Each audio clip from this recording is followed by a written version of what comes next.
Israel Iran போர் காரணமாக இந்திய பங்குச் சந்தைகள் கடும் வீழ்ச்சியை சந்தித்துள்ளன. இதனால் பல முன்னணி நிறுவனங்களின் பங்குகள் சரிவடைந்து முதலீட்டாளர்களுக்கு 11 லட்சம் கோடி ரூபாய் நஷ்டம் ஏற்பட்டதாக கூறப்படுகிறது. பாலஸ்தீனத்திற்கு எதிரான இஸ்ரேல் போர் லெபனான், சிரியா, ஈரான் என நீண்டு கொண்டே போகிறது. இது மிகப்பெரிய போராக மாறும் அபாயம் ஏற்பட்டுள்ளது. இதனால் வர்த்தகத்தில் நிச்சயமற்ற தன்மை நிலவுகிறது. எனவே இன்று காலை இந்திய பங்குச் சந்தைகளில் வர்த்தகம் தொடங்கியதும் மும்பை பங்குச்சந்தை குறியீடான சென்செக்ஸும் தேசிய பங்குச்சந்தை குறியீடான நிஃப்டியும் கடுமையான வீழ்ச்சியை சந்தித்தன.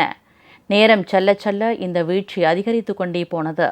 இதனால் மாலை வர்த்தக நேர முடிவில் மும்பை பங்குச்சந்தையில் சென்செக்ஸ் 1769 புள்ளிகள் சரிந்து 82,492 புள்ளிகளாக இருந்தது.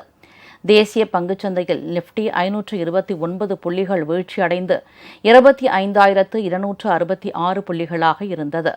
இதனால் மும்பை பங்குச்சந்தையில் ஹெவி வெயிட் பங்குகளாக கருதப்படும் Reliance industries, Tata Motors, Asian paints, Larson and Toubro, Mahindra and Mahindra, Reliance industries, Maruti, axis, Kotak, Mahindra, ICICI மற்றும் HDFC வங்கிகளின் பங்குகள் சரிவை சந்தித்தன. எனவே இதுபோன்ற பங்குகளில் முதலீடு செய்பவர்களுக்கு ஒரே நாளில் 11 லட்சம் கோடி ரூபாய் நஷ்டம் ஏற்பட்டதாக கூறப்படுகிறது.